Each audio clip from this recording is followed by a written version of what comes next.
Assalamualaikum warahmatullahi wabarakatuh. Rahayu Sagung Dumadi. Pada kesempatan kali ini akan melanjutkan cerita Gajah Mada.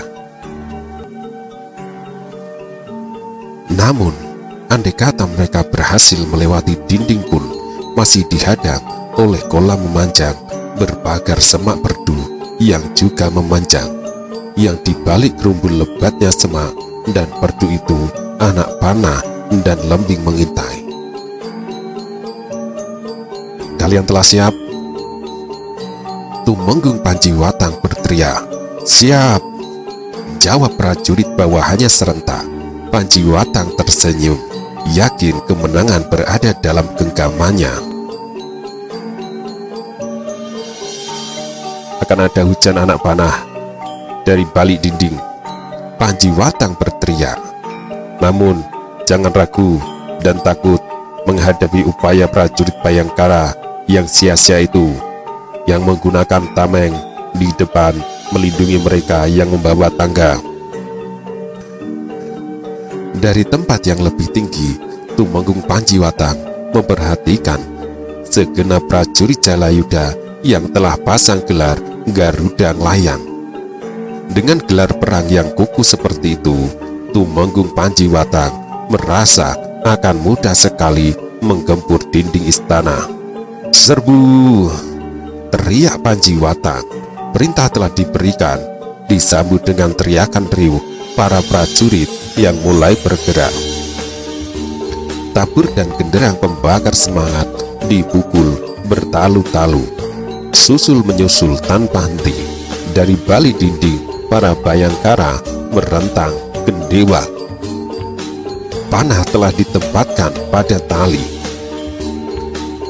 Dengan jantung berdegup kencang, mereka menunggu musuh masuk ke dalam jarak jangkau anak panah itu. Dengan cermat dan seksama, bekal Gajah Mada memperhatikan gerakan lawan. Demikianlah manakala akhirnya pasukan Jalayuda yang mencoba mengail keuntungan dari kekisruhan yang terjadi memasuki jangkauan anak panah, Gajah Mada segera mengayunkan tangan sebagai isyarat kepada segenap anak buahnya untuk melepas anak panah. Hujan anak panah terjadi susul menyusul menyambar pasukan musuh.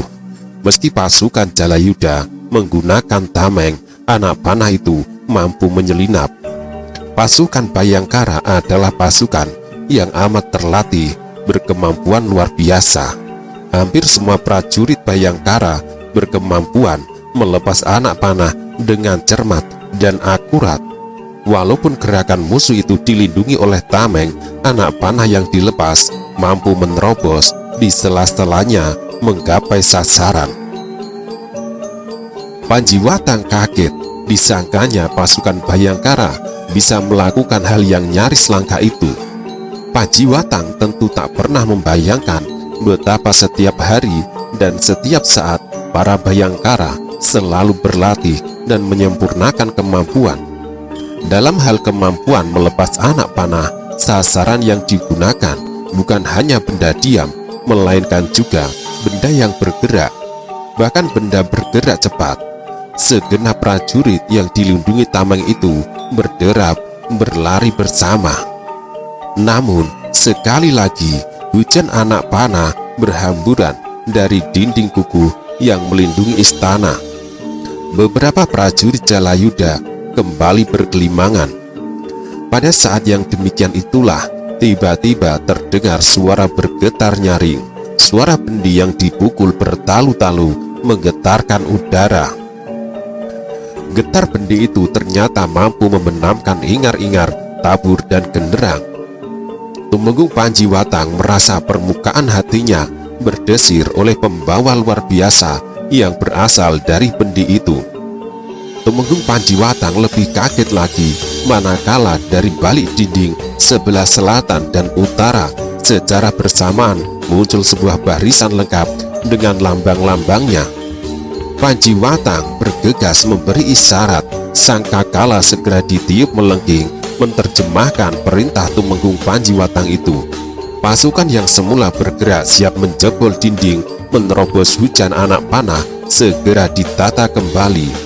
Dengan cekatan pasukan Jalayuda mengikat diri dalam ikatan gelar perang yang kukuh. Ternyata entah mengapa Tumenggung Banyaksora telah mengubah keputusannya.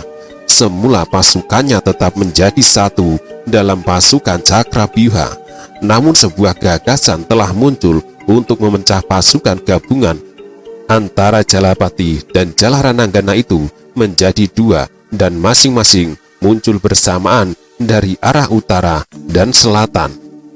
Pasukan sebelah utara menggunakan gelar perang Cakrabyuha, sementara pasukan yang muncul dari balik dinding arah selatan menggunakan gelar perang Diradameta.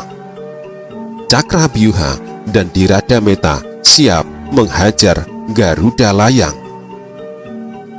Tumenggung Panjiwatang kaget karena tidak mengira bakal mendapatkan musuh yang sangat kuat. Bahkan Panjiwatang merasa harus menghadapi dua kekuatan sekaligus. Bagaimana dengan pertempuran di belakang istana itu? Apakah telah usai? Bertanya Panjiwatang kepada diri sendiri. Dada pimpinan Jalayuda itu terpacu. Panjiwatang memperhatikan keadaan. Tumenggung pimpinan pasukan Jalayuda mengumpat kasar saat melihat kenyataan. Pasukan yang dihadapinya menggunakan dua buah ciri khusus yang dimiliki oleh pasukan Jalapati dan Jalarananggana.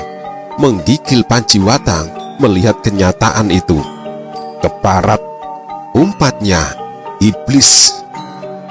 Berbeda dengan Tumenggung Panjiwatang yang mengira pasukan Jalapati dan pasukan Jalarananggana akan sama-sama hancur.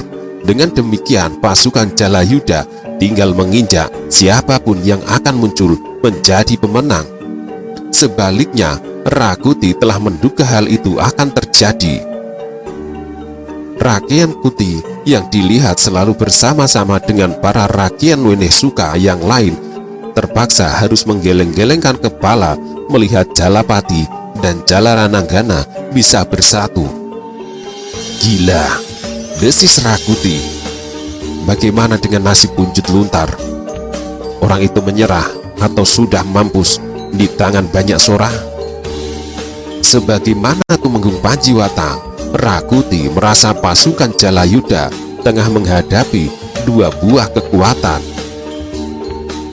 Dari satu arah Cakrabyuha siap berpusing, sebaliknya dari arah yang lain Diradameta siap mengamuk dengan kekuatan Gading dan Belalai. Bagaimana Rakuti? Tiba-tiba Tanca tidak banyak bicara itu membuka mulut. Apa kita masih boleh berharap rencana ini akan terwujud? Rakuti merasa pertanyaan Tanca itu seperti sebuah sindiran yang ditujukan kepadanya. Menebal wajah rakyat Kunti dirasa melebihi tebalnya dinding istana Majapahit. Mukti atau mati? Jawab Rakuti tegas. Hanya ada dua pilihan yang kita hadapi, mukti atau mati. Kalau berhasil mukti, kalau tidak berhasil mati. Jauh-jauh hari aku sudah menekankan hal itu. Peluang masih ada. Aku yakin pasukan Jalayuda akan muncul sebagai pemenang karena mereka masih berada dalam keadaan segar. Sebaliknya, aku melihat pasukan Jalarananggana dan Jalapati berada dalam keletihan. Mereka kehilangan sebagian kesegaran mereka. Rakuti memandang Tanca begitu dekat, lalu menebar tatapan wajahnya pada Rawedeng, Rayuyu, Rabanya, dan Rapangsa. Para rakyat Wenesuka menyimak pembicaraan Rakuti dengan seksama. Begitu perang pecah, lanjut Rakuti, kita laksanakan apa yang telah kita sepakati. Kita membarukan diri dalam perang yang kita upayakan dengan segala macam cara agar menjadi kisruh. Ingat, sebuah goresan kecil saja dari senjata beracun itu akan mengantarkan Tumenggung Panjiwatang mengintip gerbang neraka. Dua belah pihak yang akan berperang telah berhadapan-hadapan. Pasukan Jalayuda berada dalam kesiagaan penuh. pasukan Jalapati dan sisa-sisa pasukan Jalarananggana yang menyatukan diri juga berada dalam puncak kesiagaan penuh. Kalau ada perbedaan di antara mereka adalah pasukan Jalayuda masih bersih. Sebaliknya prajurit yang berpihak kepada istana telah bersimbah peluh dan darah. Di sisi lain, di balik dinding pasukan Bhayangkara mengamati perkembangan yang terjadi itu. Bekal Gajah Mada menghitung keadaan dengan cermat. Gajah Mada harap-harap cemas. Keadaan pasukan Jalapati yang bergabung dengan pasukan Jalarananggana tidak bisa disebut baik karena banyak di antara mereka yang telah terluka, bahkan terbunuh. Sebaliknya, pasukan Jalayuda masih utuh. Andai kata Banyaksora tidak berhasil membendung gelombang yang datang itu, maka apa boleh buat? Bekal Gajah Mada harus mengungsikan Srijaya Negara. Ketika masing-masing berhadapan, saat kedua belah pihak saling menunggu aba-aba untuk saling menyerbu, saat itulah tiba-tiba ada orang yang meminta perhatian. "Tunggu!" Orang itu mencoba berteriak. Suara yang tua yang nyaris tenggelam oleh suara genderang dan bendi yang riuh. Akan tetapi pasukan yang berpihak kepada istana maupun pasukan yang melakukan pemberontakan mengenal orang yang meminta perhatian. Orang itu sudah tua, bahkan langkahnya tertatih-tatih. Orang itu adalah Aryatada yang diiring oleh beberapa prajurit yang mengawalnya dengan setia. Pengawal Aryatada meminta perhatian segenap pihak dengan menabuh genderang dengan irama berderap. "Gila," desis Bekal Gajah Mada. Apa yang dilakukan Mahapati Tadah itu? Bekal Gajah Mada menjadi amat cemas. Keadaan benar-benar gawat, sementara lelaki tua dari kepatian itu berada di tengah-tengah pasukan yang akan berlaga dan mengadu kekuatan itu. Namun, baik pasukan dari pihak Jalayuda maupun pasukan Jalapati, Jalarananggana masih menaruh hormat kepada Mahapati Aryatada. Kedua belah pihak menahan diri untuk belum saling menyerang ketika tanda meminta mereka untuk menahan diri. Tada terlihat berbicara kepada pengawalnya. Dua orang pengawal itu kemudian berlari, seorang menuju pasukan Jalayuda dan seorang lagi menuju pasukan Jalapati. "Ada apa?" Banyaksora bertanya ketika prajurit itu mendekat. Prajurit pengawal Wisma Kepatihan itu memberikan penghormatan sebagaimana mestinya. "Mahapati Tadah," berkata prajurit itu dengan napas tersengal-sengal, "meminta kepada Raden Tumenggung Banyaksora untuk menghadap." Demikian pula dengan Raden Tumenggung Panjiwatang juga diminta untuk menghadap. Segala sesuatunya masih bisa dicegah, perang harus dihindari. Banyaksora menghela nafas begitu dalam. Segala rasa hormat tertuju kepada Tada yang sudah tua itu, yang masih berusaha mencegah terjadinya pertumpahan darah. Walaupun kedua pasukan telah berhadapan-hadapan, siap untuk saling berbantai. "Aku akan menghadap," berkata Banyaksora tegas. Di pihak pasukan Jalayuda, Tumenggung Panjiwatang juga telah menerima utusan Tada. Panjiwatang yang semula mengira mudah baginya untuk menggilas istana merasa kecut hati ketika harus menghadapi gabungan pasukan Jalarananggana dan pasukan Jalapati. Tawaran Mahapati Aryatada itu baik untuk dipertimbangkan, apalagi secara pribadi Tumenggung Panjiwatang juga menghormati Mahapati yang tua itu. "Baiklah," jawab Panjiwatang, "aku akan menghadap." Dari atas dinding istana, Bekal Gajah Mada berdebar-debar melihat perkembangan yang tidak terduga itu. "Bukan main," desis Bekal Gajah Mada. "Moga-moga Mahapati Aryatada berhasil." Tampaknya Tumenggung Panjiwatang masih bisa diajak bicara untuk menghindarkan Milwatikto dari kehancuran. Pasukan Jalayuda menyibak memberi jalan kepada pimpinan mereka yang akan menghadap Mahapati Aryatada. Demikian pula dengan pasukan Jalapati segera menyibak untuk memberi jalan kepada pimpinannya yang akan menghadap Tada. Tetapi kedua belah pihak serentak mengangkat busur menjaga berbagai kemungkinan. Pasukan Jalayuda siap menyerbu jika sampai Tumenggung Panjiwatang berada dalam bahaya. Sebaliknya, gabungan pasukan Jalapati dan Jalarananggana juga siap untuk berbuat sesuatu seandainya Banyak Sora berada dalam bahaya. Jantung Rakuti terasa dipacu kencang melihat perkembangan tidak terduga itu. Gila, umpat Rakuti, apa yang akan mereka lakukan itu? Ratanca tersenyum sinis. Mahapati Tada masih dihormati, ucap Ratanca. Arya Tada memanggil Banyak Sora dan Panjiwatang. Jika keduanya bisa dimainkan, pertempuran ini akan urung. Kau boleh mulai membayangkan nasibmu. Rakuti tegang. Kemungkinan seperti yang disampaikan Tanca itu amat mungkin terjadi. Jika pertempuran itu sampai batal, habislah mereka. Jayanegara tentu akan menjatuhkan perintah untuk memburunya, menangkapnya hidup atau mati. Kalau tertangkap hidup, nasibnya akan menjadi buruk. Hukuman picis akan dilakukan di alun-alun. Rakuti kebingungan. Para rakyat Wenesuka yang lain juga kebingungan. Banyak Sora dan Panjiwatang telah menghadap Mahapati Arya Tada. Dengan kekecewaan yang mendalam, Mahapati Tada memandang Panjiwatang.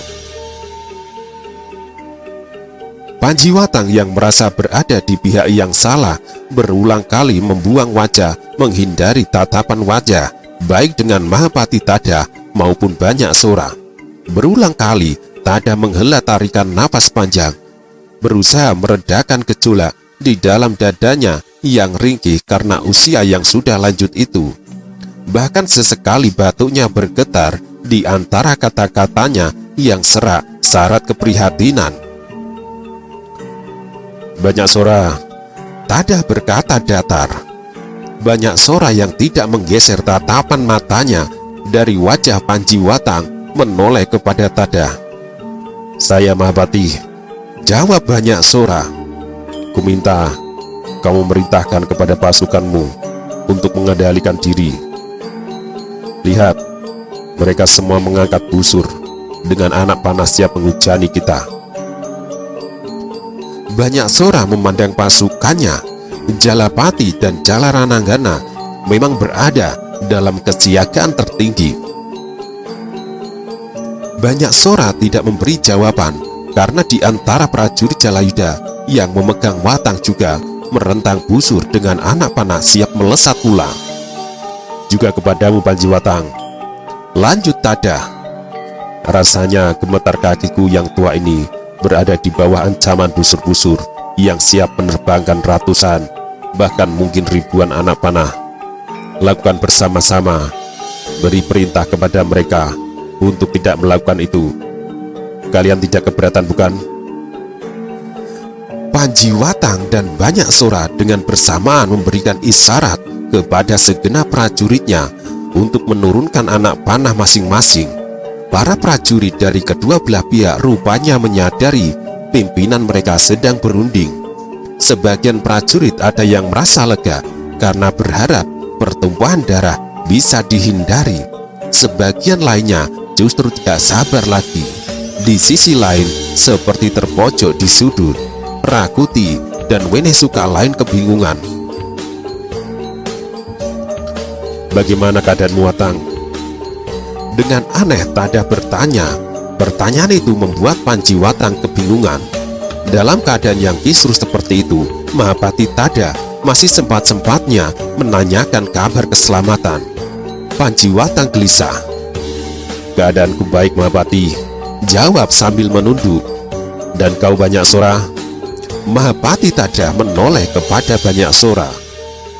Bagaimana keadaanmu? Wajah Tumenggung Banyak Sora serasa menebal. Nyaris tak tertahankan keinginan untuk mengayunkan tangan menggampar wajah Panjiwatang yang telah berkhianat terhadap negara. Napas Banyak Sora tersengal. Bagaimana aku bisa menyebut keadaanku baik Mahapati? jawab Banyak Sora. Mahapati melihat tubuhku penuh darah dan luka arang keranjang karena harus melayani kegilaan Tumenggung Punjut Luntar. Ternyata tak hanya Punjut Luntar menjadi gila, keleken kelerak. Aku tidak habis mengerti mengapa Punjut Luntar menjadi lupa diri. Bahkan tidak hanya Punjut Luntar. Kini aku menghadapi pasukan segelar sepapan yang dipimpin Tumenggung yang lain, yang juga keracunan kembang kecubung. Jadi bagaimana aku bisa mengatakan keadaanku baik? Sindiran itu menggertaki dada Panjiwatang. Akan tetapi Tumenggung Panjiwatang hanya diam tidak menanggapi. Aryatada kembali meletupkan batuk tuannya. Dengan keprihatinan yang sangat kental, Aryatada memandang Panjiwatang. Yang namanya manusia, Aryatada berbicara, tidak ada yang sempurna.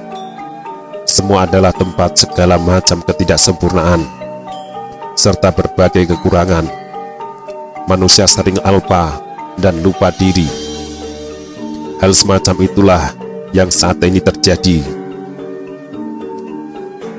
Rakuti kehilangan akar tempat pijakan, merasa melambung di awan tinggi.